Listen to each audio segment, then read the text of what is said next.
And now let's stay with that story and look closer at the prospects for the tourism industry this holiday season in KwaZulu-Natal. Let's cross live now to the Durban beachfront, where our reporter Vusi Khumalo is standing by.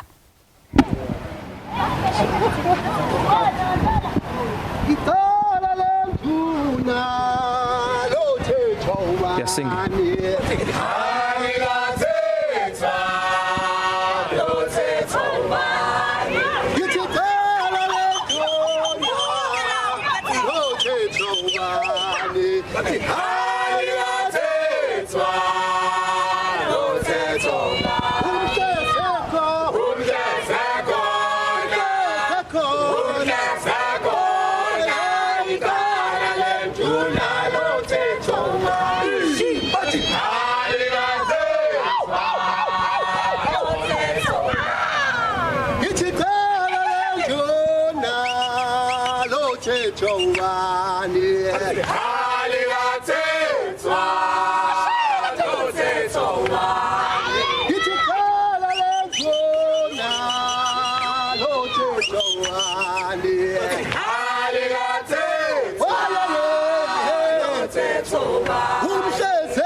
Yes, they've started singing.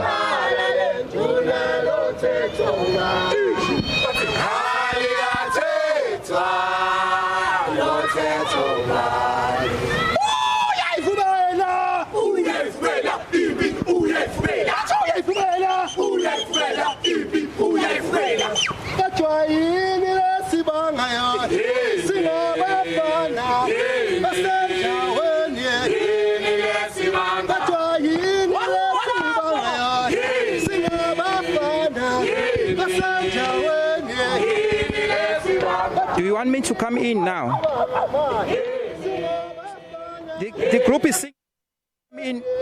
Sure.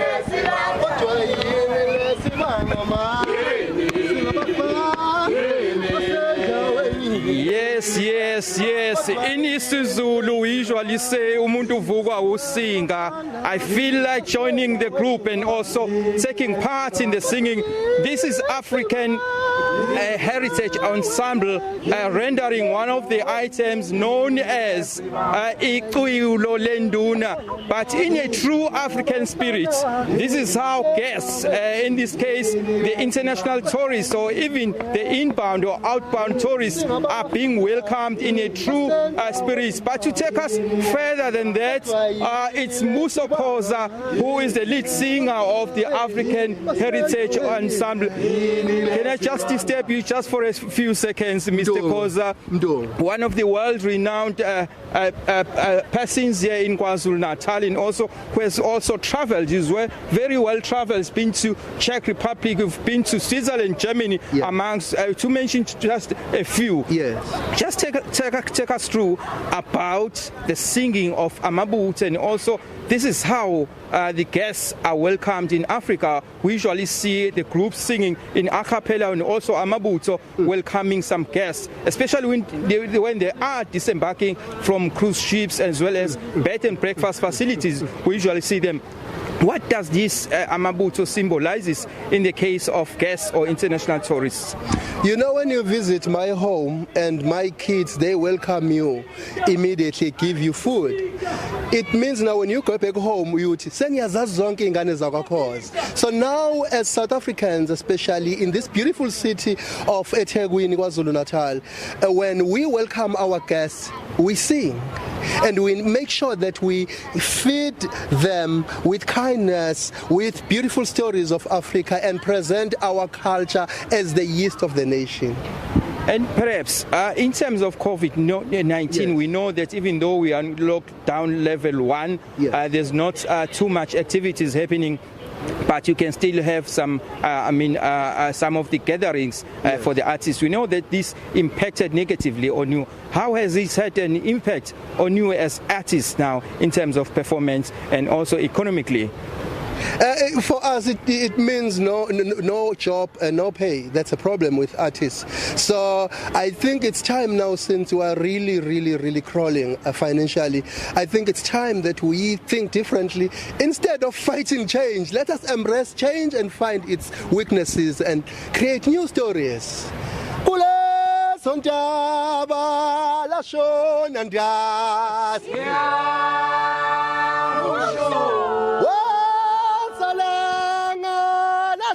Nandaba ziyashona kule zonke sekuthatha kwavuka umoya. Have you had any gatherings that have been cancelled as a result of the travel ban? We know that even though we are no longer on the UK's red list. Yes, there's been a lot of cancelled events, and which really had a really negative impact on the arts as a whole. As I'm saying, it's important. I think we need to start to think differently. Instead of saying, no, we have nothing, what are we going to do? Let's say, no, let us face new challenges with new solutions. I think that's how we can also help our government, by cooperating, doing maybe small events and maybe increased days. That could be another solution. So have 50 people over 4 days, and then you'll make something different instead of crying and complaining. We'll never get anywhere with that as artists. It's time to think. Okay, thanks a lot. Siyabonga kakhulu, siyabonga. Okay, that's our award-winning Muso Khoza. I'm going to shift my focus now to the MEC for tourism in KwaZulu-Natal, Mr. Ravi Pillay. If you can just take us through about some of the activities that have been lined up. We know that it's a bumper season. It's December. It's festive time now. Tell us about the plans that you have as tourism in KwaZulu-Natal. Thank you for having us, and I just can't help but start off by remarking on the Mbuso's comment that embrace change and create new ideas for the conditions that we have. And I think that's how the tourism industry in KwaZulu-Natal has responded, and we are quite upbeat about the season. The last time I checked, there were 35,000 cars a day on the busiest days coming into KwaZulu-Natal. It's been averaging about 1,000 per hour. And when I checked with the industry, the bigger hotels are sitting at about 80% occupancy rate. And I think they have marketed themselves well. They've responded to the COVID conditions. We can't be blind about that. And that's why we say that KZN is ready for the tourists. It's safe for travel, and be safe, and of course vaccinate is another part of our message. So the message has been to say, how do we create safe conditions for our tourists, recognizing that I think millions of our people have been suppressed because of COVID conditions. They want a break, but they're also keen to have it in a safe way. And that's been the crux of the response of the industry working with government. Okay, we know that COVID-19 has had a negative impact on the tourism side, but tell us about the plans now to rebuild and recovery of the economy when it comes to tourism in KwaZulu-Natal. You know that we've just had the red list from the UK in unbanned. Tell us about those plans. Well, firstly, we must recognize and pay tribute to the tourism sector, because they've been decimated, but showed extreme resilience and determination to still survive. And I want to pay tribute to them. Of course, I think on the international travel side, we've still got some obstacles, although there's some good news on the horizon with the lifting of the red flag status, as you put it. And also, I've just got news that both Qatar and Emirates are working on re-establishing their flights. So we're looking forward to a recovery of the international travel.